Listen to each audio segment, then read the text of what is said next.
Now, here are three things you need to know right now. Speaker of the House Nancy Pelosi is reportedly going to visit Taiwan today as part of her tour of Asia. China has already threatened military action over the visit, but the White House says they will not be intimidated. This despite reports that President Biden asked Pelosi not to visit Taiwan.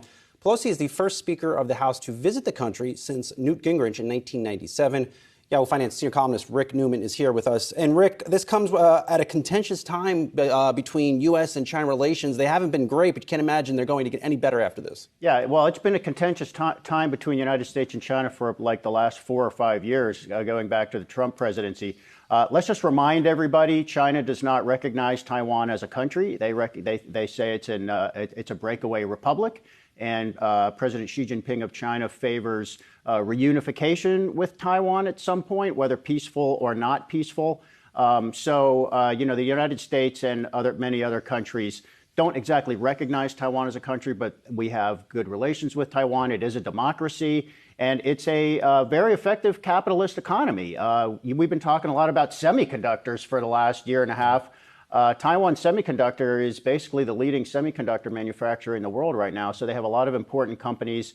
And Nancy Pelosi, not entirely clear why she's going, but she has stood her ground and said, I'm stopping in at Taiwan on my Asian trip. So she probably will be there in a matter of hours or minutes. And we're showing the airport, by the way. Just want to mention real quickly in Taipei. Countdown clock. Exactly. I think she's due to arrive in about an hour and a half or so. Excuse me, Brad. Yeah, no. So when we think about the markets and why they should be paying close attention to this, you get into the semiconductor side, but more broadly, there is a supply chain consideration here, too, with Taiwan.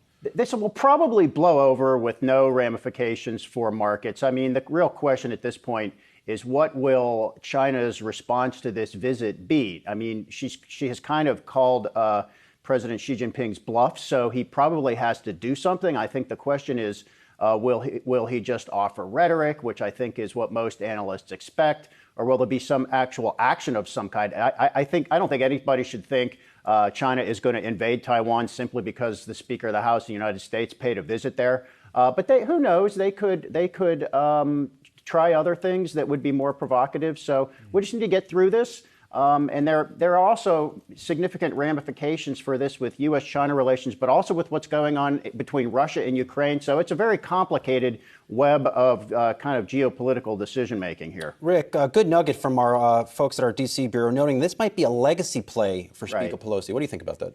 So the expectation there is, let's say Democrats do lose the House of Representatives and Republicans take control. She will no longer be Speaker of the House by definition. And I think she's 82 years old. I mean, she's actually older than she looks, to her credit. But she's been around a long time, and she could retire. So she could finally say, I'm bowing out. And I mean, we're talking about Newt Gingrich going all the way back to 97. She would, for years, she would be the highest ranking U.S. official to have visited Taiwan.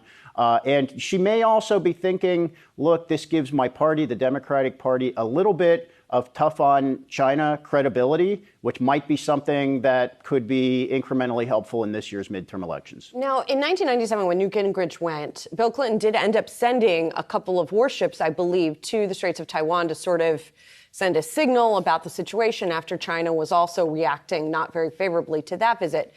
It seems like things are now even more tense now. So really, it comes down to the concern is over some kind of military confrontation, whether it actually ends up. Yeah, let's tamp that down. Okay. That seems very unlikely right now. I mean, if Xi Jinping ever makes some kind of fit move to forcibly try to reunify Taiwan with China, it's going to be at a time of his choosing. It's not going to be in response to some relatively minor provocation by one official in the United States.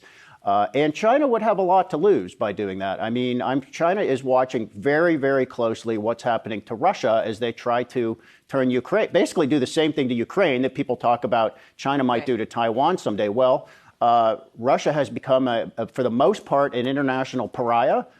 It is cut off from the world's most advanced economies. It's making alliances with Iran.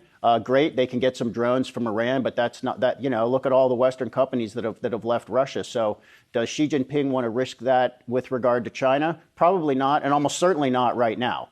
So there could be some repercussions. I mean, China will respond to this somehow, but I don't think missiles are going to fly, and I would be extremely surprised if there was something dramatic like an effort to interdict Nancy Pelosi's airplane as it tried to land or something like that. All right. We've seen the Asian markets move lower here on the day, and then additionally the U.S. futures for the equity markets also they might recover. Lower. Might recover. We're gonna see that very closely once we get to the start of trading and throughout the rest of the day. Yahoo Finance's senior Thanks, guys. columnist Rick Newman. Thanks so much, Rick.